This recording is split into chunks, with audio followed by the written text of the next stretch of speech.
की मी जोपर्यंत बाहेर येत नाही तोपर्यंत आज कोणाला पाठवायचं. ब्रह्मदेव आहे, तुमचं काय काम आहे? माझी सृष्टी निर्माण करायचं काम आहे. मी पण ब्रह्मदेव आहो म्हणून माझंही सृष्टी निर्माण करायचं काम आहे. असं करता करता सगळ्यांना वाटलं की मला असं वाटलं की मीच एकला ब्रह्मदेव आहे का काय. इथे तर कोट्यानं कोट्या ब्रह्मदेव आहे. सरता सरा लागले नाही ब्रह्मदेव, सरता सरा लागले नाही. मग तेवढ्यामध्ये जो पहिला ब्रह्मदेव आला त्याला मनोमन विचार केला स्वतःच की बाबा, ज्या परमात्म्याचं दर्शन घ्यायसाठी आपण आलेलो आहोत, त्या परमात्म्याचं दर्शन घेण्यासाठी आपल्यासारखे किती ब्रह्मदेव आले, अगणित आले, अगणित. आणि आपण नाक लावून म्हणू लागलो द्वारपालाला, मला खूप काम आहे, लवकर दर्शन द्या मला देवाचं. आपल्यासारखे तर इथे करोडो ब्रह्मदेव आहेत. त्याचा अहंकार गळून गेला आणि असे एकमेकाचे विचार करता करता सगळ्या ब्रह्मदेवाचा अहंकार गेला आणि सगळे त्या जमिनीवर बसू लागले. खुर्च्या सोडल्या त्यांनी आणि आता कुठे बसू लागले?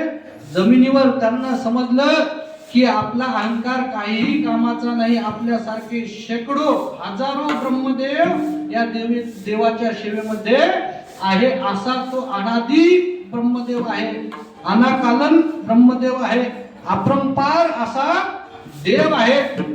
त्याची प्रचिती कोणालाही येऊ शकत नाही.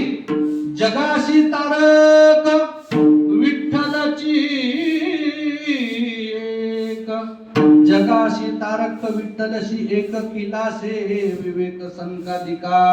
हे रूप ओढले पंढरीशी देखा, तोडिल्या शाखा द्वैताची.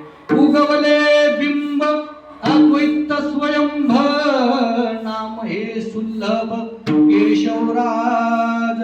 निवृत्ती जय गुज विठ्ठलाची सहिर सहज, गैनीनाथाने मज सांगितले. आजच्या अभंगामध्ये माऊलीनं सांगितलं आणि या प्रमाणामध्ये गैनीनाथाने सुद्धा देवाचं गुज सांगून ठेवलेलं आहे. आणि हा गुरु परंपरेचा अभंग आहे.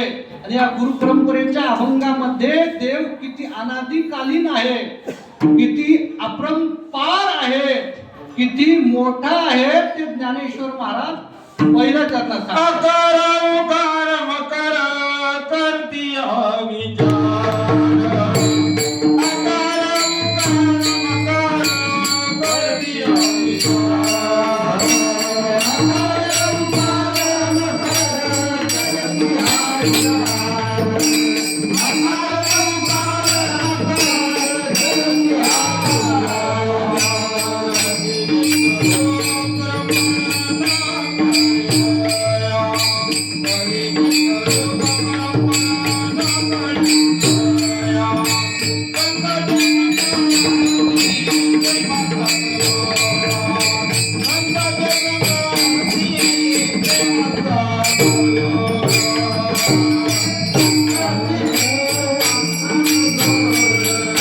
संताचे संगती प्रेमाचा करो.